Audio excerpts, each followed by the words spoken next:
जय हिंद दोस्तों, आप सभी का आपके चैनल उमान अकेडमी में स्वागत है। अगर आप आरओ की तैयारी कर रहे हो तो यह वीडियो आपके लिए बहुत ही इंपॉर्टेंट होने वाला है। बस आपसे एक रिक्वेस्ट है कि इस वीडियो को लास्ट तक जरूर देखें। यकीन मानिए, इस एक वीडियो के बाद आरओ की तैयारी में आपके पढ़ने का नजरिया और तरीका दोनों बदल जाएंगे, क्योंकि इस वीडियो में बहुत से बड़े बड़े भ्रम भी टूट जाएंगे और बहुत सी बड़ी बड़ी स्ट्रेटजी भी फेल हो जाएंगी। एक बात मैं पहले ही क्लियर कर दूं, यह वीडियो उन अभ्यर्थियों के लिए नहीं है जो यह दावा करते हैं कि वे 10 दिन में लक्ष्मीकांत, 5 दिनों में स्पेक्ट्रम पढ़ के खत्म कर लेते हैं। यह वीडियो हमारे जैसे एवरेज स्टूडेंट्स के लिए है, जो अपनी आंखों में समीक्षा और सहायक समीक्षा अधिकारी बनने का सपना सजाए हैं। तो चलिए फिर 90 दिनों का एक प्लान तैयार करते हैं और उसे स्ट्रिक्टली फॉलो करते हैं, ताकि हम आरओ की जो 22 दिसंबर को एग्जाम होने वाला है उसे क्वालिफाई कर सकें। उससे पहले आप लोगों को यह जानना होगा कि जो समीक्षा अधिकारी का एग्जाम हो रहा है 22 दिसंबर 2024 को, यह री एग्जाम है, ठीक है। और इसके लिए टोटल पद जो हैं वो 411 हैं। कुछ बढ़ने की उम्मीद है तो ये 500 हो सकते हैं। इसके बाद में इसमें जो आवेदन आए हैं वो लगभग 11 लाख आवेदन आए हैं। आप समझ सकते हैं, 500 पोस्ट हैं और आवेदन है 11 लाख। और जो मेंस के लिए बच्चे जो क्वालिफाई करते हैं, मेंस के लिए जो बच्चे क्वालिफाई करते हैं उनमें इसका 15 गुना बच्चे क्वालिफाई करते हैं। अगर हम 500 पोस्ट भी मान ले तो 15 गुना बच्चे अगर क्वालिफाई करेंगे तो 7 से 7,500 बच्चे ही मेंस लिख पाएंगे। आप समझ सकते हैं कंपटीशन कितना कठिन होने वाला है, ठीक है। इस वीडियो में हम कवर करेंगे exam pattern, syllabus, time table, how to be motivate यानी कि मोटिवेट कैसे रहें, और ऑफकोर्स बुक लिस्ट भी कवर करेंगे, क्या क्या मुझे पढ़ना है और कैसे पढ़ना है। चलिए, इससे पहले हम क्या कवर कर लेते हैं, परीक्षा पैटर्न। एक बात आप यहां समझ लीजिए, इस परीक्षा में 2 स्टेज होती हैं। एक प्रारंभिक परीक्षा होती है और दूसरी मुख्य परीक्षा होती है। प्रारंभिक परीक्षा 200 नंबर की होती है और मुख्य परीक्षा 400 नंबर की होती है। एक बात आपको अच्छे से क्लियर होना चाहिए कि जो प्रारंभिक परीक्षा होती है ये केवल क्वालिफाइंग परीक्षा है। क्वालिफाइंग का मतलब होता है इसके मार्क्स मेंस में नहीं जुड़ेंगे। इसे क्वालिफाई कर लेंगे तभी आप मेंस दे पाएंगे। आपका जो सिलेक्शन होगा वो सिर्फ ये 400 नंबर से होने वाला है। प्रारंभिक परीक्षा में 2 स्टेज होती हैं। एक होती है सामान्य अध्ययन, जो कि 2 घंटे का एग्जाम होता है। 140 प्रश्न होते हैं, 140 नंबर होते हैं, ठीक है। दूसरी स्टेज होती है सामान्य हिंदी की, 1 घंटे का पेपर होता है, 60 प्रश्न होते हैं और 60 मार्क्स का पेपर होता है। यानी कि टोटल 200 मार्क्स की परीक्षा होती है। इसमें 1/3 की माइनस मार्किंग होती है और काफी कंपटीशन टफ होता है, क्योंकि 10 से 11 लाख बच्चे लगभग इस फॉर्म को अप्लाई करते हैं और 7 से 7,500 बच्चे ही क्वालिफाई करेंगे। एक बात और आप याद रखिएगा, इस एग्जाम में सिर्फ यूपीपीएससी आरओ के बच्चे नहीं रहते हैं, क्योंकि इसमें 2 स्टेज होती हैं एग्जाम की और कोई इंटरव्यू नहीं होता है, कोई इंटरव्यू नहीं होता है। इसलिए इसमें कंपटीशन काफी टफ हो जाती है, क्योंकि यूपीपीएससी के बच्चे भी बैठते हैं, यूपीपीसीएस के बच्चे भी बैठते हैं और कंपटीशन भी ऑल ओवर इंडिया होती है। भले ही ये फॉर्म यूपी का है, क्योंकि अच्छी जॉब होने की वजह से यहाँ पे ऑल ओवर इंडिया से फॉर्म अप्लाई होते हैं, इसलिए कंपटीशन तो काफी टफ होने वाला है। अगर 60 से 70% ही मान ले जो एग्जाम देने जाएंगे बच्चे, यानी कि 6 से 7 लाख बच्चे ही पेपर देने जाएंगे, तो भी ये कंपटीशन बहुत ज्यादा हो जाती है। आप फिगर देख लीजिए, 6 से 7 लाख बच्चों में 7 से 7,500 बच्चे मेंस के लिए क्वालिफाई होते हैं।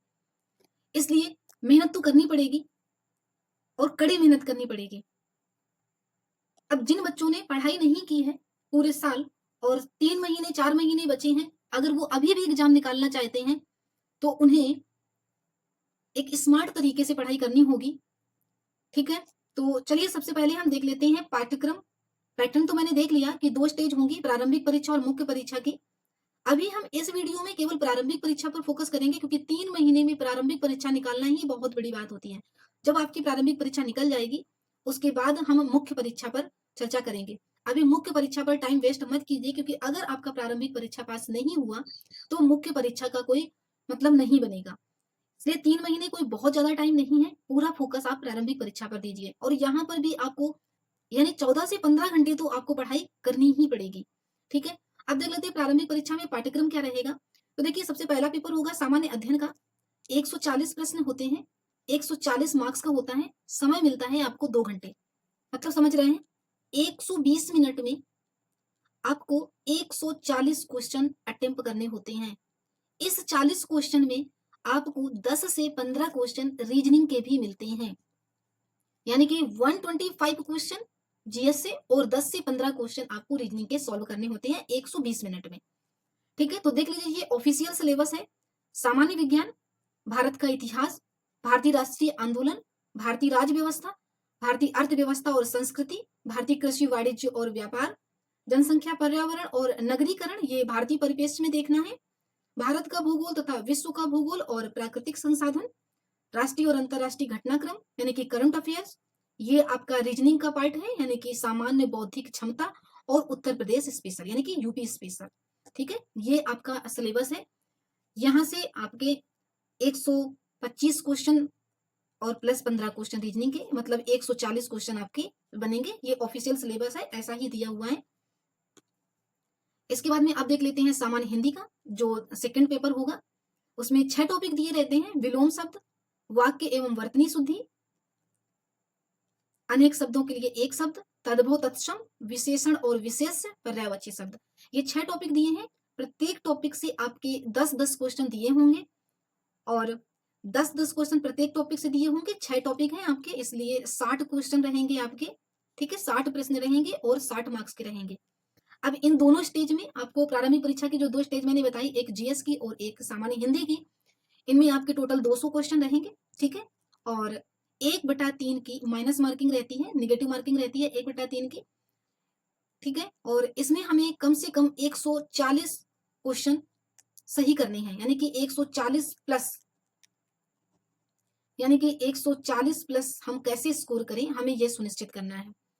ठीक है, चलिए आगे देखते हैं।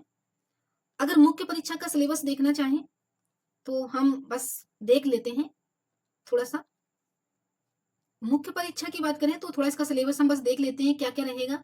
मुख्य परीक्षा में 3 स्टेज रहती है, लगभग 3 पेपर होते हैं। पहला पेपर होता है सामान्य अध्ययन का, समय मिलता है आपको यहाँ पर 2 घंटे, 120 क्वेश्चन रहते हैं और 120 मार्क्स का रहता है। ये बिल्कुल जैसा प्रारंभिक पेपर रहता है ना आपका जीएस का, बिल्कुल सेम टू सेम वैसा ही रहता है। फिर अगर हम द्वितीय प्रश्न पत्र की बात करें तो इसमें 2 खंड होते हैं, है ना, एक खंड 1 होता है और दूसरा खंड 2 खंड होते हैं। पहले खंड में रिटन पेपर होता है, ठीक है, रिटन होता है। इसमें आपका कुछ गद्यांश रहते हैं, इसके बाद में सरकारी पत्र रहते हैं, पत्राचार रहता है, और ये जो रहते हैं ये अंग्रेजी से हिंदी में और हिंदी से अंग्रेजी में, ये 10 क्वेश्चन रहते हैं 5-5। ठीक है, और मुहावरे एवं लोकोक्तियां रहते हैं 5 क्वेश्चन, और कंप्यूटर से भी रहते हैं 5 क्वेश्चन। ये 5-5 क्वेश्चन रहते हैं, पर क्वेश्चन 2 मार्क्स का रहता है।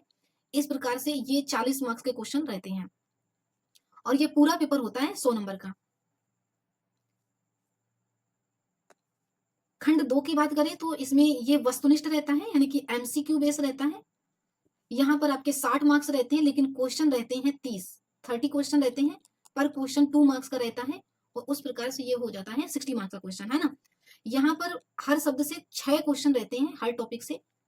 ठीक है, टोटल 5 टॉपिक है, टोटल 5 टॉपिक है, 6 क्वेश्चन है, टोटल 30 क्वेश्चन रहते हैं, पर क्वेश्चन 2 मार्क्स का रहता है, इसलिए 60 मार्क्स का पेपर होता है ये वस्तु। और ये बिल्कुल जैसे हिंदी का पेपर था ना प्री वाला, ये हिंदी का पेपर की तरह बिल्कुल होता है। इसके बाद में इसमें एक पेपर और होता है जो रहता है आपका निबंध का। ठीक है, निबंध में क्या रहता है, इसमें से इसके अंतर्गत 3 प्रश्न होंगे, है ना, 3 खंड होंगे, खंड 1, खंड 2, खंड 3, है ना, 3, तीनों में से 3-3 ऐसे दिए रहेंगे, देखो, है ना, 3-3 ऐसे दिए रहते हैं। साहित्य और संस्कृति, सामाजिक क्षेत्र, राजनीतिक क्षेत्र, विज्ञान पर्यावरण और प्रौद्योगिकी, आर्थिक क्षेत्र और कृषि एवं व्यापार।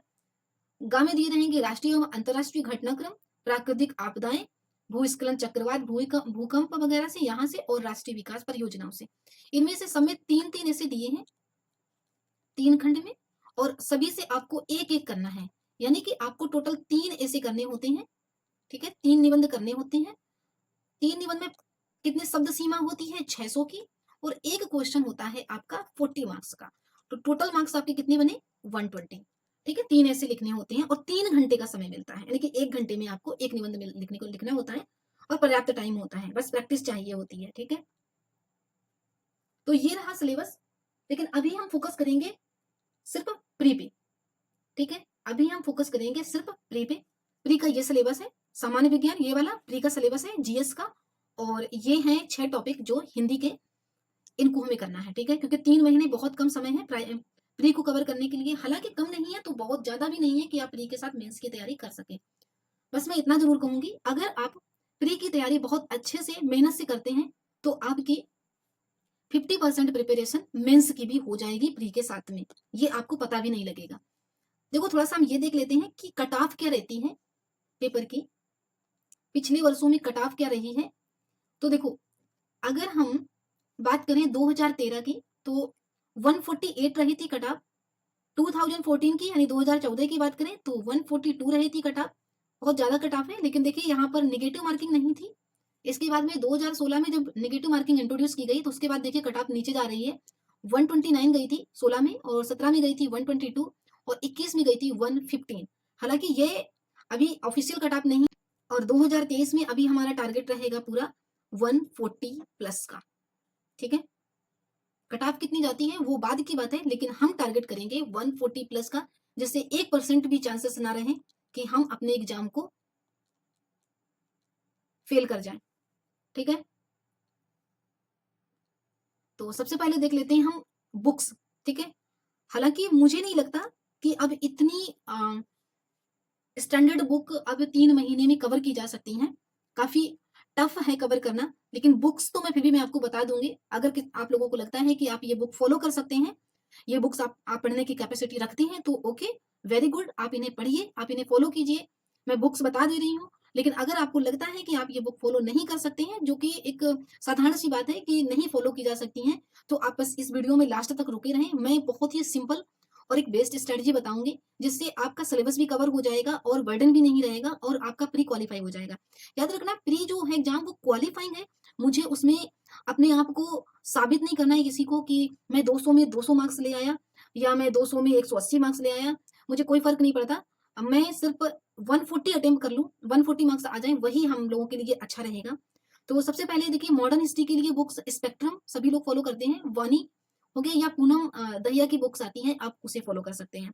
मेडिवल के लिए आप सतीश चंद्रा पढ़ सकते हैं, या सौरभ चौबे सर की बुक आती है, आप उसे देख सकते हैं। एंशिएंट में आप एस के पांडे देख सकते हैं, या फिर आर एस शर्मा देख सकते हैं। ये स्टैंडर्ड बुक है जो पढ़ी जाती है, एनसीईआरटी है। आर्ट एंड कल्चर के लिए आप एनसीईआरटी की बुक देख सकते हैं, आर्ट एंड कल्चर की काफ़ी अच्छी बुक्स हैं। इसके बाद में ज्योग्राफी में इंडियन के लिए आप वानी देख सकते हैं, महेश कुमार बर्णवाल सर जो है उनकी बुक्स देख सकते हैं। वर्ड के लिए भी आप वानी देख सकते हैं। आपके पास एटलस बहुत जरूर होना चाहिए, और लूसेंट तो आपको पढ़नी है, ये मैं बाद में बात करूंगी, इतनी कोई भारी बुक नहीं है। हालांकि इसमें कभी कभी कुछ लोग खुल्लर बता देते हैं, माजिद हुसैन बता देते हैं कि माजिद हुसैन पढ़ लीजिए। देखिए, मैं जितनी मैंने पढ़ाई की है, जितना मुझे एक्सपीरियंस है, मैं सच बताऊँ तो खुल्लर और माजिद हुसैन की बहुत ही ज़्यादा बुक है। जब आप 1 साल या 2 साल का टाइम पीरियड लेके चलें, तो आप ये बुक पढ़ें। वरना जो यूपीएससी के ऑप्शनल के बच्चे जो होते हैं, वो इन बुक्स को रिकमेंड करते हैं पढ़ने के लिए, मतलब फॉलो करते हैं। आपके लिए ये बुक ज़रूरी नहीं है। आप वानी पढ़ सकते हैं सिलेक्टेड, और महेश कुमार बर्णवाल पढ़ सकते हैं, जो बहुत भारी बुक नहीं है। इसके बाद में पॉलिटी में लक्ष्मीकांत बताते हैं। भाई बहुत भारी बुक है, अगर आपको लगता है कि आप कर सकते हैं 3 महीने में मुझे सारे सब्जेक्ट कवर करने हैं, पीवाईक्यू भी कवर करनी है, तो पॉसिबल नहीं है, क्योंकि ये इसमें सब लोग कहते हैं अपने नोट्स बना लो। मैं अगर सच कहूँ तो मुझे ऑलरेडी ये बुक नोट्स ही लगती है, क्योंकि ये समरी ही है। बहुत मोटी बुक्स है, मैं इसे पढ़ती रही हूँ, मैं पढ़ती हूँ, तो मुझे पता है ये फिजिबल नहीं है पढ़ना। इसके बाद इन्वायरमेंट आप बानी सिलेक्टेड पढ़ सकते हैं, इकोनॉमी भी बानी पढ़ सकते हैं, रमेश कुमार पढ़ सकते हैं, ठीक है, आप पर डिपेंड करती है। सेंसस और एग्रीकल्चर के लिए आप बानी पढ़ सकते हैं, ये बहुत अच्छी बुक है, पतली पतली बुक है, आप आराम से कर सकते हैं। यूपी स्पेशल के लिए आप घटना चक्र तथ्य सार जो आती है वो पढ़ लीजिए, या बानी पढ़ लीजिए, काफी अच्छी बुक है। इसके साथ ही बहुत सारे लोग रिकमेंड जो घटना चक्र पूर्वावलोकन बताते हैं कि घटना चक्र पूर्वावलोकन कर लीजिए। अगर मैं आपको बताऊं, अगर आपने पहले से पढ़ा है तो बहुत अच्छी बात है। अगर आपने नहीं पढ़ा है तो आप इन बुक्स पर मत जाइएगा, मेरी बात मान लीजिए, क्योंकि इसमें 8 सेट हैं अलग अलग सब्जेक्ट की। कुछ बुक्स तो पतली हैं, जैसे इन्वायरमेंट हो गया या साइंस हो गई, लेकिन बाकी जैसे हिस्ट्री है, ज्योग्राफी है, बहुत ही मोटी बल्कि बुक है। हिस्ट्री है, जियो है, पॉलिटी है, आप इन्हें नहीं कर पाओगे, बहुत टाइम टेकिंग है, और मल्टीपल टाइम क्वेश्चन रिपीटेड है, तो आप उन्हें सिलेक्टेड भी नहीं कर पाओगे। इसके लिए आप जीएस जो पॉइंटर आते हैं घटना चक्र के, आप चाहें तो उन्हें पढ़ लीजिए, ये फिर भी ठीक रहेंगे। ये काफी हेल्पफुल रहेंगे, ज्यादा मोटे भी नहीं है, पतले हैं, और सारा जितना भी आप ये घटना चक्र में दिया हुआ है ना पूर्वावलोकन में, वो जीएस पॉइंटर में बहुत अच्छे से दिया हुआ, आप जीएस पॉइंटर पढ़ सकते हैं।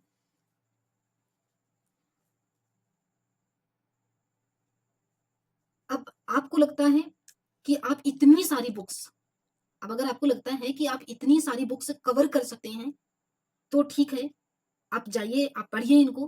लेकिन अगर आपको लगता है, आप टाइम को देखो, 90 डेज़, ओके? इवन जब 10-15 दिन एग्ज़ाम के बचते हैं, तब तो और फ़ोबिया सा होने लगता है एग्ज़ाम का। अगर आपको लगता है कि ये 90 दिन है और 90 दिन में मुझे तैयारी करनी है और जेन्युइन तैयारी करनी है, जिसमें मैं जो बुक्स मैं पढ़ूँ उसका मैं 2-3 बार रिवीजन भी कर सकूँ, तो आपको जो मैं बुक रिकमेंड कर रही हूँ, आप इतना कर लेंगे तो भी आपका प्रीलिम्स निकल जाएगा। मैं पहले ही आपको बता चुकी हूँ, मुझे किसी को प्रूफ नहीं करना है कि मैं बहुत ही इंटेलिजेंट हूँ, क्योंकि प्री एग्ज़ाम जो है आरओ-एआरओ का वो क्वालीफाइंग है, मुझे बस मेंस स्टेज के लिए पहुँचना है। मुझे 140 करने हैं आउट ऑफ 200, तो हम स्मार्टली 140 तक पहुँचने की कोशिश करेंगे। बाकी मुझे किसी को प्रूफ नहीं करना है, ओके? तो देखो, मैं जो बुक्स बता रही हूँ आप उन्हें ध्यान से समझने की कोशिश करो। यहाँ से आप वीडियो बहुत ही ध्यान से देखिएगा और प्लीज़ वीडियो को स्किप मत करना, छोड़ना मत। इस वीडियो को देख लो, 10, 15, 20 मिनट का टाइम ही मान लो आपका वेस्ट हो जाएगा। लेकिन अगर आपके काम का हुआ तो आपके लिए लाइफ चेंजिंग साबित होगा, ओके? तो सबसे पहले आपके पास आपके टेबल पर 2 बुक्स होना बहुत ही ज़रूरी है, ठीक है? 2 बुक्स होना बहुत ही ज़रूरी है। अब वो मैं कौन-कौन सी बुक्स बता रही हूँ, देखो, एक तो आपके पास होना चाहिए आरओ-एआरओ का कोई previous year question paper, RO-ARO का पीवाईक्यू। आप चाहो तो यूथ का ले सकते हो, अच्छा है, या फिर आप जिसके साथ आपको अच्छा लगे आप वो ले लीजिए। दूसरा आपका यूपी पीसीएस का जो है, जो आता है पीवाईक्यू वाला सेट, आपके पास वो होना बहुत ज़रूरी है। मैंने शिल्पी का पढ़ा है, आपको जो भी लेना हो आप वो ले लीजिए जिसमें आपको अच्छा लगे या फिर जो आपके पास है आप उसे देखिए। लास्ट 20 इयर्स के पेपर आपके पास लगभग होने चाहिए, मतलब कि लगभग 2000 से जिसमें हो, वो आप ले लीजिए। 24 इयर्स के इसमें सेट हो जाएँगे, ठीक है? ये आपको पीवाईक्यू लेने हैं। अब इन्हें लेना क्यों है? रीज़न मुझे इसको पढ़ना क्यों है? देखो, चूँकि जो पीसीएस का पेपर है और जो आरओ-एआरओ का पेपर है, इसे एक ही आयोग कराता है, पीएससी, ठीक है? ये दोनों पेपर कंडक्ट करवाता है और इन दोनों में एग्ज़ाम में जो क्वेश्चन आते हैं, वो लगभग सेम रहते हैं, एग्ज़ाम का पैटर्न लगभग-लगभग सेम रहता है। तो जब आप इन दोनों बुक्स को सॉल्व करोगे, इसका सी सेट मत सॉल्व करना, यूपी पीसीएस का केवल आपको सेट करना है, जनरल स्टडी वाला, जीएस वाला सेट सॉल्व करना है। तो इससे आपको क्या होगा, जिस तरीके का आयोग जो क्वेश्चन पूछता है, आयोग के जो क्वेश्चन पूछने का जो पैटर्न है ना? कितना वो डीप, कितना वो हॉरिजॉन्टल क्वेश्चन पूछ रहा है, कितना डीपली क्वेश्चन पूछ रहा है, तो क्वेश्चन के जो पैटर्न है, आपको वो समझ में आएँगे। यानी कि आप एग्ज़ाम के नेचर को समझ पाओगे कि किस तरीके के क्वेश्चन पूछे जा रहे हैं और किस तरीके के फैक्ट पूछे जा रहे हैं, किस तरीके से क्वेश्चन फ्रेम किए जा रहे हैं, वो आपको यहाँ से समझ में आएगा। और ऑफ कोर्स यहाँ से आप पीवाईक्यू कवर करेंगे तो काफ़ी सारे फैक्ट रिपीट भी होते हैं। तो 2 बुक ये काफ़ी हैं, आरओ-एआरओ पीवाईक्यू कवर कर लो और यूपी पीसीएस पीवाईक्यू कवर कर लो। यहाँ से सफिशिएंट है, आपको पेपर का नेचर और पैटर्न अच्छे से समझ में आ जाएगा। पूर्वावलोकन के साथ अब मत जाइए, क्योंकि पूर्वावलोकन बहुत ही मोटी बुक्स हैं, उनको करने में काफ़ी टाइम लगता है। आप इनके साथ जा सकते हैं, ये भी आपको काफ़ी हेल्प करेंगे। दूसरा दूसरा आपके पास कौन-सी बुक्स होनी चाहिए? अब देखो, दूसरी बुक्स आपके पास और कौन-कौन सी बुक्स और कौन-कौन सा कंटेंट होना चाहिए, तो अब आप यहाँ से समझिएगा। अब हम वन बाय वन कवर करेंगे और जो ज़्यादा इम्पोर्टेंट होगा उसे हम पहले देखेंगे। तो अगर हम इसमें कवर करें, तो बात करें अगर हम हिंदी की, ठीक है? बात करें अगर हम हिंदी की, तो आउट ऑफ 200 में 60 क्वेश्चन तो हिंदी के आते हैं। तो आप खुद ही देख लीजिए कितना अ, ज़्यादा मतलब रोल प्ले कर रहा है हिंदी। और यहाँ हिंदी में बहुत सारे बच्चे इतने जीनियस होते हैं कि वो 60 आउट ऑफ 60 लाते हैं। लेकिन फिर भी आपको 50 प्लस तो लाना ही लाना है, अगर आपको एग्ज़ाम क्रैक करना है। यकीन मानिए बहुत आसान है, 3 महीने टाइम है, बहुत लंबा टाइम है। आप 3 महीने में अगर आप कंटीन्यूअस 2 घंटे अगर आप पढ़ाई करते रहें, 2 घंटे या डेढ़ घंटे अगर आप पढ़ाई करती रहें, तो आप 55 नहीं, आप 16 मार्क्स आराम से ले आएँगे, 55 प्लस तो 100% आप ले आएँगे। अब इसके लिए आपको बुक्स कौन-सी फ़ॉलो करनी है? देखो, आप 50 बुक्स पर मत जाइए, आप पृथ्वीनाथ पांडे ले लीजिए, या फिर आप पृथ्वीनाथ पांडे सर की बुक ले लीजिए, या फिर आप हरदेव बाहरी की एक बुक आती है, हरदेव सर की बुक आती है, हरदेव बाहरी करके, आप इनकी बुक ले लीजिए, कोई एक लीजिएगा, है ना? दोनों में से कोई एक लीजिएगा। आप इसको एक आप सोर्स के रूप में पढ़ेंगे, ठीक है? ये चूँकि ऑथेंटिक बुक है, इनमें कंटेंट गलत नहीं रहते हैं। इवन जब एग्ज़ाम में भी क्वेश्चन गलत हो जाते हैं, तो ये बुक सोर्स के रूप में जब हम क्लेम करते हैं, तो सोर्स के रूप में इन बुक्स को यूज़ किया जाता है, ठीक है? दूसरा आप इसमें और क्या कर सकते हो, देखो मैं इसको सबसे ज़्यादा हाइलाइट कर रही हूँ, मैं स्टार बना के बता रही हूँ कि आपको इसमें क्या करना है। जो आपके ये 6 टॉपिक दिए हुए हैं, तद्भव तत्सम है, विलोम शब्द है, पर्यायवाची हैं, क्या क्या है देखो, तत्सम है, तद्भव तत्सम है, विलोम है, पर्याय है, और जो तुम्हारे ये 6 टॉपिक है मतलब टोटल, आप इनमें से पर टॉपिक पर 2000 क्वेश्चन निकालो। क्वेश्चन नहीं मतलब 2000 सब निकालो। जैसे मैं समझाना चाह रही हूँ, मैं आपसे ये समझाना चाह रही हूँ कि तत्सम के तद्भव तत्सम के आप 2000 शब्द निकाल लीजिए, ठीक है। इसके बाद विलोम से आप 2000 शब्द निकाल लीजिए। इसके बाद में पर्याय से आप अगर 200-250 पर्याय निकालेंगे और उनके 4 5 5 5 6 6 आप तैयार करेंगे तो वो भी लगभग 2000 हो जाएंगे। वर्तनी शुद्धि में आप 1000 शब्दों की वर्तनी शुद्धि देख लीजिए और 400-500 सेंटेंस आप कर लीजिए, वाक्य शुद्धि कर लीजिए। मतलब कुल मिला के 2-2 हजार अगर आप कर लेते हैं, मैं आपको प्रॉमिस नहीं, मैं आपको गारंटी देती हूँ, इससे बाहर आपके एग्जाम में क्वेश्चन नहीं जाएंगे। और ये आपको किसी के पीछे नहीं भागने हैं, किसी वाईटी के पीछे नहीं भागना है, किसी टीचर के पीछे नहीं भागना है, ये आप खुद कर सकते हो। आप एक अधिकारी बनने जा रहे हो, आप खुद बुक्स उठाइए, 2-3 बुक उठा लीजिए अगर चाहिए तो, आप 2 से 250 शब्द पर डे लिखिए। आपका 25 से 30 दिन जब लगेगा, आपके अपने नोट्स खुद तैयार हो जाएंगे। और उन्हीं नोट्स को बाद में जब लास्ट में 2 महीने आपके बचे हैं, 2 मंथ तक, आप उन्हें 10 to 15 टाइम रिवीजन कीजिए और आपके डायरेक्ट वहीं से क्वेश्चन फंसेंगे। इवन दूसरे लोग आपसे नोट्स मांगने लगेंगे कि आप ऐसे कीजिए। हिंदी का हो गया। आप यहाँ से आराम से ये जो टारगेट मैंने दिया है 55 प्लस का, यही टारगेट सब लोग देते हैं, आप आराम से कर पाएंगे।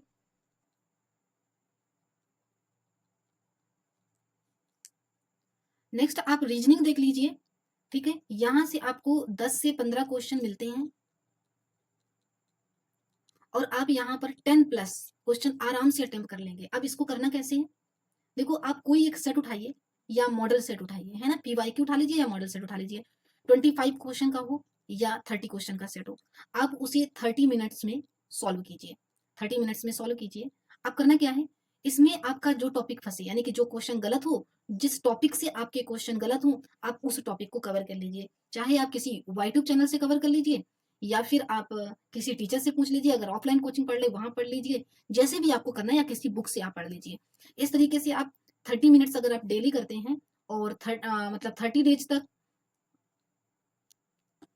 30 मिनट्स अगर आप डेली करते हैं और 3 मंथ्स तक अब अगर आप डेली ये प्रैक्टिस करते हैं, तो यकीन मानिए आपके 10 प्लस क्वेश्चन यहाँ से कंप्लीट हो जाएंगे।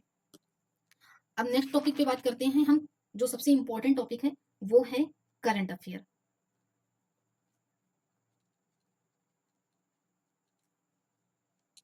करंट अफेयर, अब इसे कैसे कवर करना है, तो सबसे पहले देख लीजिए यहाँ से क्वेश्चन कैसे बनते हैं।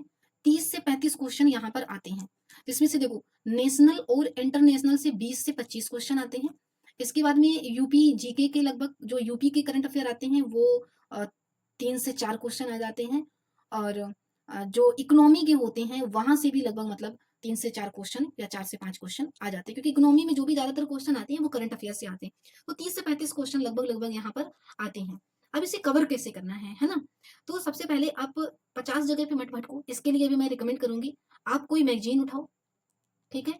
मैगजीन को पढ़ना शुरू करो, उसमें जो टॉपिक दिए हों, जो डिटेल में टॉपिक दिए हों उनको डिटेल में पढ़ो, ठीक है। जो टॉपिक थोड़ा शॉर्ट में दिए हों उन पे थोड़ा रिसर्च करो, गूगल पे सर्च करो और उसकी अगर वेबसाइट है तो उसकी वेबसाइट पर जाओ, वहां से आप इन नोट्स को लिखो और अपने खुद के शॉर्ट नोट बनाओ, क्योंकि करंट अफेयर बहुत ही क्रूशियल रोल प्ले करता है। करंट अफेयर्स में अगर आप पीछे हटे तो आप एग्जाम करने से भी पीछे हट जाएंगे, ठीक है।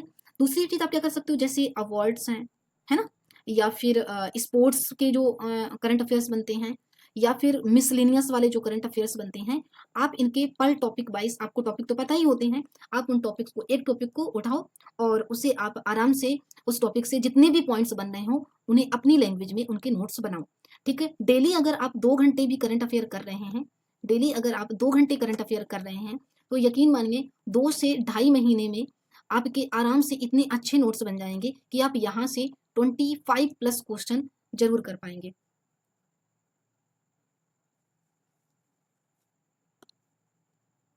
अब नेक्स्ट टॉपिक देखते हैं जहां से बहुत ज्यादा क्वेश्चन बनते हैं। अब नेक्स्ट सब्जेक्ट पे बात करेंगे, जियोग्राफी। ज्योग्राफी के साथ हम करेंगे इन्वायरमेंट, इन्वायरमेंट के साथ करेंगे साइंस, और साइंस के साथ ही, क्योंकि जब हम ज्योग्राफी कवर करते हैं तो ज्योग्राफी में ही जो मिनरल्स और डेटा वाला रहता है, मिनरल्स एंड डेटा का जो रहता है वो भी कवर हो जाता है, एंड एग्रीकल्चर भी कवर हो जाता है। क्योंकि ये ज्योग्राफी में ही कवर हो जाता है। तो इसको हम कवर करेंगे और लगभग हम 3 घंटे टाइम देंगे इसको कवर करने में, ठीक है। इसको 3 घंटे टाइम देंगे कवर करने के लिए। अब देखो इसको कवर कैसे करेंगे, तो सबसे पहले आप एक काम करिए, 10 से 15 दिन का आप टाइम लीजिए, आप जियोग्राफी को कवर कर लीजिए। कम टाइम लग रहा है तो आप इसमें 20 दिन ले लीजिए, ज्योग्राफी को कवर कर लीजिए। इसके बाद में आप जब इन्वायरमेंट को कवर करेंगे तो आप 2 घंटे केवल इन्वायरमेंट पढ़ेंगे, ठीक है। 2 घंटे इन्वायरमेंट पढ़ेंगे और 1 घंटे आप ज्योग्राफी के रिवीजन के लिए टाइम रखेंगे, ओके। और जब आपका इन्वायरमेंट कवर हो जाए, 15 से 20 दिन में आपका इन्वायरमेंट कवर हो जाएगा। इसके बाद में आप साइंस कवर जब करेंगे, तो जब साइंस आप कवर करेंगे तो आप 1 घंटे तो ज्योग्राफी को रिवीजन के लिए टाइम देंगे और 30 मिनट्स आप इन्वायरमेंट को रिवीजन के लिए टाइम देंगे। और आप क्या करेंगे, 1.5 आवर्स आप करेंगे क्या, साइंस को आप पढ़ेंगे, ठीक है। इसके बाद में जब साइंस कवर हो जाए तो मिनरल्स और डेटा और एग्रीकल्चर वाला जब कवर करेंगे तो आप इसको 30 मिनट्स रिवीजन के लिए दे देना। और 1 घंटे में आप 1 घंटे जो लास्ट में बचेंगे उसमें आप इस वाले टॉपिक को कवर कीजिएगा। इसके बाद में 15 से 20 दिन में साइंस कवर हो जाएगी और 15 से 20 दिन में ये एग्रीकल्चर वाला डेटा कवर हो जाएगा। मतलब लगभग 2 मंथ्स लगेंगे, 2 महीने लगेंगे और 2 महीने में आपका ये पूरा का पूरा सिलेबस कवर हो जाएगा, ठीक है। अब आपने एक बात देखी, आपका ज्योग्राफी कवर भी हो गया 20 डेज में, इन्वायरमेंट भी कवर हो गया, साइंस भी कवर हो गया और एग्रीकल्चर और डेटा भी कवर हो गया, प्लस आपका साथ साथ रिवीजन भी चलता रहा, है ना। और 3 घंटे आपको इसको देना है। अब रही बात इसको पढ़ने के लिए बुक्स वगैरह क्या करनी है, तो आप एनसीईआरटीज़ की बुक बहुत ही पतली हैं, आप वो पढ़ सकते हैं, या फिर आप लूसेंट पढ़ सकते हैं, या फिर आप किसी वाईटी से भी पढ़ सकते हैं, जो भी आपको इंपॉर्टेंट टॉपिक है। बस आपको देखना है ये कि टॉपिक वाइज आपको पढ़ना है, आपको रोज एक ही टॉपिक या एक मैराथन नहीं शुरू करनी है। आप जैसे एक दिन ज्योग्राफी में पढ़ रहे हैं भारत का भौतिक विस्तार, तो आप भारत को भौतिक विस्तार उस वहां से पढ़ें, फिर दूसरे दिन आप पर्वत पढ़ रहे हैं तो पर्वत पढ़ें, माउंटेन पढ़ें, इस तरीके से आप एक टॉपिक उठाएं और एक दिन में 2 से 3 टॉपिक कवर करें, ठीक है। अब इसके बाद में आप यहाँ से जब इतना आप कवर कर लेंगे तो यहाँ से आप आराम से 25 प्लस क्वेश्चन अटेम्प्ट करने में कैपेबल होंगे, क्योंकि देखो कितने सब्जेक्ट हैं यहाँ पर, इंडियन ज्योग्राफी भी है और वर्ल्ड ज्योग्राफी भी है, इन्वायरमेंट है, साइंस है, मिनरल्स, डेटा और एग्रीकल्चर। 25 प्लस क्वेश्चन आप यहाँ से आराम से कवर कर लेंगे। अब दूसरा टॉपिक, दूसरा सब्जेक्ट देखते हैं, मॉडर्न हिस्ट्री, ठीक है। मॉडर्न हिस्ट्री और प्लस पॉलिटी, ये 2 सब्जेक्ट हम एक साथ देखेंगे। इसके लिए हम टाइम रखेंगे 2 घंटे का, ठीक है। अब इसको आपको कवर कैसे करना है, तो पहले आप 15 से 20 दिन का टाइम लीजिए और आप मॉडर्न हिस्ट्री कवर कर लीजिए पूरी, कोई बुक हो या कुछ जो भी है आप उससे इसको कवर कर लीजिए 15 दिन में। इसके बाद में आप पॉलिटी पढ़िए, है ना। पॉलिटी पढ़ने के लिए आप क्या कीजिएगा कि जब आप पॉलिटी पढ़िएगा तो आप 30 मिनट्स लगभग आपको इसको रिवीजन को देना है। जब ये कवर हो जाए, मॉडर्न हिस्ट्री कवर हो जाए तो 30 मिनट्स रिवीजन को दीजिएगा और 1.5 आवर्स आप पॉलिटी को पढ़िएगा। तो इससे आपका क्या हो जाएगा कि आराम से ये कोर्स आपका कवर हो जाएगा और लगभग 1.5 मंथ यानी कि लगभग 40 से 45 दिन में आपका ये कोर्स कवर हो जाएगा और बाकी टाइम आपको रिवीजन के लिए मिल जाएगा। फिर लास्ट एक सब्जेक्ट बताया जो बहुत ही वास्ट होता है, उसे कवर करने में काफ़ी टाइम लगता है, तो उसे कहते हैं एंशिएंट हिस्ट्री, एंशिएंट हिस्ट्री और मेडिवल हिस्ट्री, ठीक है। एंशिएंट हिस्ट्री और मेडिवल हिस्ट्री, इनको दोनों को एक साथ ही पढ़ते हैं। तो एंशिएंट हिस्ट्री और मेडिवल हिस्ट्री काफ़ी वास्ट सिलेबस है, इसमें आपको डिटेल में नहीं पढ़ना है इसे। आप इसमें क्या करना, पीवाईक्यू की हेल्प लो। आप जब पीवाईक्यू क्वेश्चन करो उनको डिटेल में पढ़ो, पीवाईक्यू को डिटेल में पढ़ो और जहाँ से क्वेश्चन बन रहे हैं उन टॉपिक्स को आप लिख लिख के कवर कर लो, ठीक है। जैसे और कुछ चीज़ें आपको कवर करनी है, जैसे कि वंशानुक्रम, आप वंशानुक्रम कवर कर लीजिए, यहाँ से क्वेश्चन बनते हैं। जैसे कि एंशिएंट और मेडिवल्स की जो बुक्स हैं आप वहाँ से वो टॉपिक कवर कर लीजिए। जैसे जो धर्म है ना, रिलीजन्स जो हैं, रिलीजन्स वाले टॉपिक पढ़ लो, जैसे बौद्ध धर्म है, जैन धर्म है ना, शैव धर्म है, वैष्णव धर्म है, ये आप कवर कर लीजिए। आप थोड़ा सा तमिल साहित्य भी देख लीजिएगा, वहाँ से भी क्वेश्चन बनते हैं। और आप थोड़ा सा साउथ इंडिया की जो हिस्ट्री है उसे भी देख लीजिएगा, साउथ इंडिया वाली जो हिस्ट्री है वहाँ से भी क्वेश्चन बनते हैं। तो इसमें सिलेक्टेड रीडिंग आपको करनी है, यहाँ से आपको बहुत ज़्यादा क्वेश्चन भी नहीं एक्सपेक्ट करनी है कि आप यहाँ से बहुत ज़्यादा आप अटेम्प्ट करके बहुत ज़्यादा आप करें। यहाँ से अगर आप 7 से 8 क्वेश्चन अगर आप कवर कर ले तो बहुत अच्छी बात है, 7 से 8 कर लीजिए, फिर भी आपका मैं भी अब लास्ट में जोड़ूंगी, आप देखना आप अच्छी जगह आप पहुँच जाएंगे। इसके बाद में एक टॉपिक छूट रहा है यूपी स्पेशल का, ठीक है। आप यूपी स्पेशल के लिए 1 घंटे टाइम दीजिए और इसके लिए मैं बुक बताऊँगी। आप घटना चक्र की जो तथ्य सार आती है ना, आप वो बुक पढ़ लीजिएगा। मैं पर्सनली रिकमेंड कर रही हूँ, काफ़ी अच्छी बुक है, मैंने पढ़ा है। या फिर आप वाणी की बुक पढ़ सकते हैं, ठीक है? 1 घंटा केवल टाइम देना है और इसको डेली पढ़ना है और यहाँ से 10 से 12 क्वेश्चन बनते हैं और आप 7 से 8 मार्क्स बनाने में आसानी से बना सकते हैं। तो देखिए मैंने सारी बुक्स सारे टॉपिक्स मैंने कवर कर लिए, मुझे कितना कहाँ से पढ़ना है और कैसे पढ़ना है, ठीक है? अब देखो मैं जोड़ लेती हूँ जो मैंने बनाया है कि मेरा कित कहाँ तक बनेगा जा करके। तो देखो मैंने सबसे पहले क्या बताया था आपको, हिंदी, ठीक है? हिंदी में मैंने आपको बताया था 60 क्वेश्चन आते हैं तो आप 55 प्लस तो आपको करना ही पड़ेगा। इसके बाद में दूसरा टॉपिक मैंने बताया था रीजनिंग। तो रीजनिंग में मैंने आपको बताए थे कि आप 10 क्वेश्चन आप कर लें, 10 प्लस आप करना पड़ेगा आपको। इसके बाद में करंट मैंने बताई थी। करंट में मैंने आपको बताया था कि 30 टू 35 क्वेश्चन आते हैं, आप 25 प्लस ईज़िली कर लेंगे। आप यहाँ इतना अटेम्प्ट करने की कोशिश कीजिए। इसके बाद में जियो और इसके बाद में एनवायरनमेंट और यहाँ से साइंस, ठीक है? यहाँ से आप 25 क्वेश्चन अटेम्प्ट कर लेंगे। जो मिनरल्स वाला डेटा आता है, मिनरल्स मिनरल्स का डेटा आता है वो, और एग्रीकल्चर वाले जो क्वेश्चन होते हैं, एग्रीकल्चर प्लस फॉरेस्ट रिपोर्ट, यहाँ से आप 5 क्वेश्चन लगभग अटेम्प्ट कर लेंगे। इसके बाद में आपका आता है मॉडर्न हिस्ट्री और पॉलिटी। आप इन दोनों से लगभग 15 प्लस क्वेश्चन अटेम्प्ट करने की कोशिश कीजिए।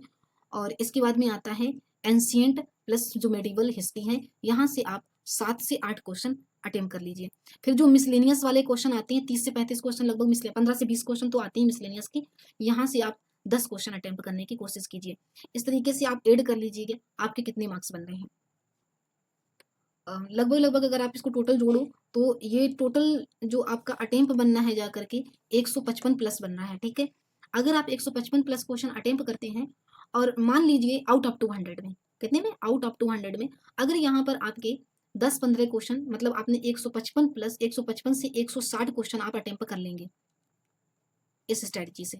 और अगर आपने अगर इसमें आपके 10 से 15 क्वेश्चन गलत भी हो जाते हैं, क्योंकि 1/3 की माइनस मार्किंग है, तो 5 क्वेश्चन अगर हम आपके वो भी हटा दें, तो आपके अगर 20 क्वेश्चन गलत भी हो जाते हैं, 20 मार्क्स आपके कट जाते हैं, तो 160 में से 20 हटा दीजिए, तो आपके 140 प्लस आप अटेम्प्ट करने में कैपेबल हो जाएंगे। और 140 अगर आप 140 क्वेश्चन अगर आपके सही बन गए, तो आपको कोई भी फेल नहीं कर सकता है आपका एग्जाम क्रैक करने में। अब इतना तो मैंने बता दिया, हर जगह पे 2 घंटे, 2.5 घंटे, 3 घंटे हम बताते चले जा रहे थे। तो अभी हम ये देख लेते हैं कि इसको ये टाइम टेबल मैनेजमेंट कैसे करेंगे। देखिए, आप एक समीक्षा अधिकारी बनने जा रहे हैं, तो आप सभी की अपनी एक स्वतंत्र विचारधारा है। आप सभी अपने हिसाब से टाइम टेबल मैनेज करते हैं, लेकिन फिर भी बहुत सारे ऐसे अभ्यर्थी होते हैं जो अपने टाइम टेबल को मैनेज नहीं कर पाते हैं। तो मैं एक रफली टाइम टेबल बना रही हूँ।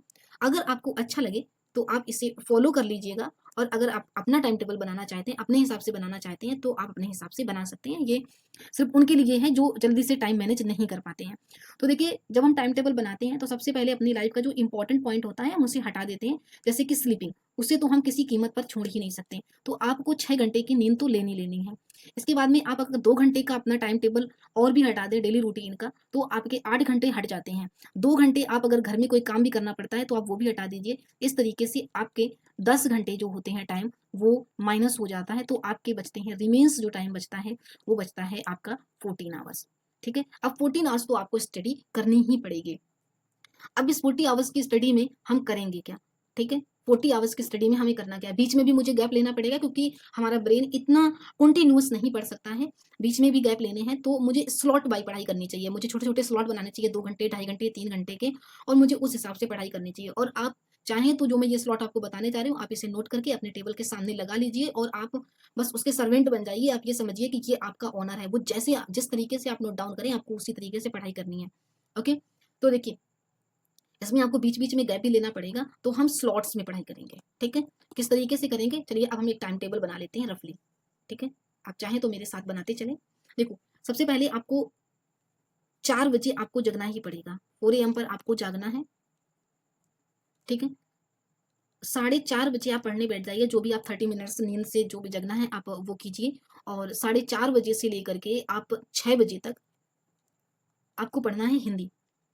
देखो, मैं हिंदी पर बहुत जोर दे रही हूँ, क्योंकि हिंदी में 60 क्वेश्चन आते हैं और काफ़ी आसान होते हैं, रटने वाले क्वेश्चन होते हैं। अगर आपने समझ करके अच्छे से पढ़ा है, याद किया है, तो ये क्वेश्चन यहाँ पर आप 55 प्लस नंबर ला सकते हैं बहुत आसानी से। तो सबसे ज़्यादा आपको हिंदी पे फोकस करना है। आपको लगभग 1.5 घंटे आपको हिंदी पढ़ना है, इसके नोट्स बनाने हैं। जो मैंने 2000 क्वेश्चन बताए थे ना कि 2000 शब्द आप पर टॉपिक से निकालिए और उसके शॉर्ट नोट बनाइए और उसके थ्रू आप उसको मल्टीपल रिवीजन कीजिए। अगर आप ये कर सकते हैं तो अच्छी बात है। अगर आपको लग रहा है कि आप ये नहीं कर सकते हैं, आपको ट्रस्ट नहीं हो रहा है, तो मैं ये काम कर रही हूँ, मैंने काफ़ी हद तक नोट्स तैयार कर लिए हैं, बस उन्हें लाना ज़रूरी है, तो आप थोड़ा-सा वेट कर लीजिए और बहुत जल्द मैं ये नोट्स आपको प्रोवाइड करा दूँगी। और अगर आप खुद से तैयार कर सकते हैं तो ये बहुत अच्छी बात है, लेकिन अगर आप नहीं कर सकते हैं तो आप वेट कर सकते हैं या आप कहीं और से भी चाहें तो आप वहाँ से ले सकते हैं, जहाँ पर आपको ट्रस्ट हो आप वहाँ से ले लीजिए और पढ़ना शुरू कर दीजिए, ठीक है? पढ़ाई करने के लिए जब आप पढ़ रहे हैं ना तो पढ़ना शुरू करो।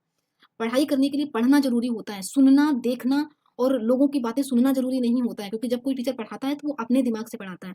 लेकिन जब आप पढ़ेंगे तो आप उसे अपने अंडरस्टैंडिंग से पढ़ेंगे, तो आधे से ज़्यादा चीज़ें आपको वहीं पर याद हो जाती हैं और ज़्यादा समझ में आता है। जब हम सुनते हैं किसी को तो हम उसके हिसाब से सुनते हैं, लेकिन जब पढ़ते हैं तो हम अपना पूरा कॉन्सन्ट्रेशन लगा करके पढ़ते हैं, ठीक है?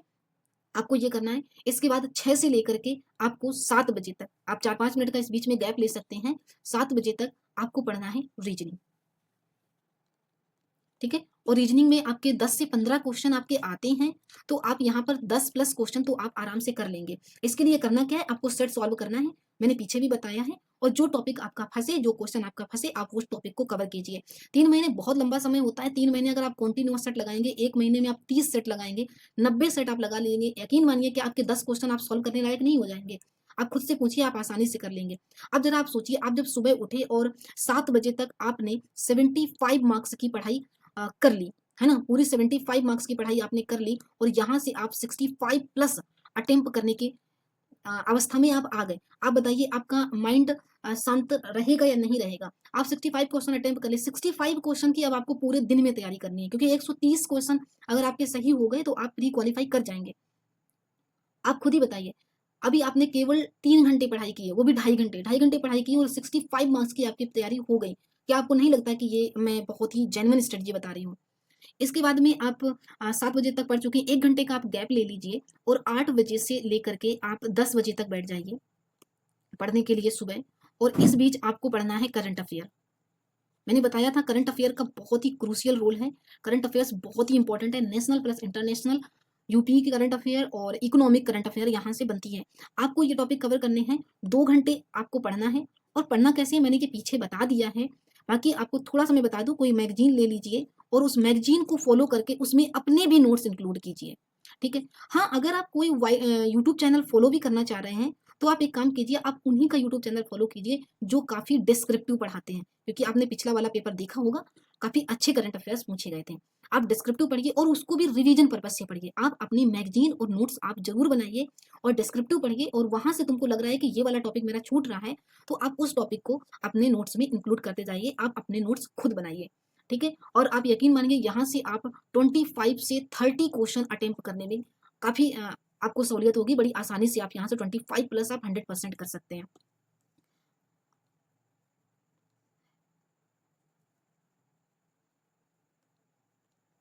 इसके बाद में अब आ जाते हैं हम, आपने अभी कितने बजे तक पढ़ाई कर ली?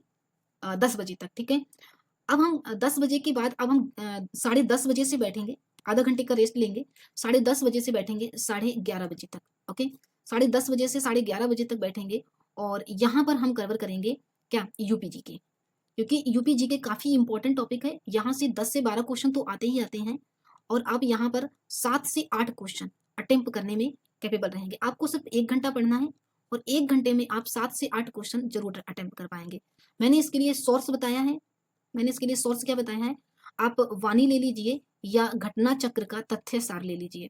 बस 50 जगह मत भटकिए, आप इसको पढ़िए और जो करंट के जो इश्यूज़ बन रहे हों, आप उन्हें कवर कीजिए साथ में और इनके नोट्स आप बनाते जाइए, ताकि जब आपके दिसंबर में जब आपका एग्ज़ाम हो, 2 महीने में आप सारे नोट्स वोट्स वगैरह बना करके बिल्कुल कंप्लीट हो जाएँ।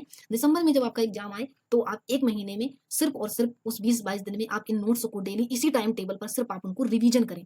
यकीन मानिए 15 दिसंबर, 20 दिसंबर तक आप खुद इंतज़ार करेंगे कि जल्दी से एग्ज़ाम आ जाए और मैं एग्ज़ाम दूँ। अब आपको क्या करना है, 12 बजे बैठना है और 12 बजे से 3 बजे तक आपको बैठना है। अब आपको लेना है 3 घंटे का स्लॉट लेना है और इसमें आपको बहुत ही इम्पोर्टेंट पढ़ना है, आपको जियो पढ़ना है, एनवायरनमेंट पढ़ना है, साइंस पढ़ना है और इसी के साथ आपका मिनरल्स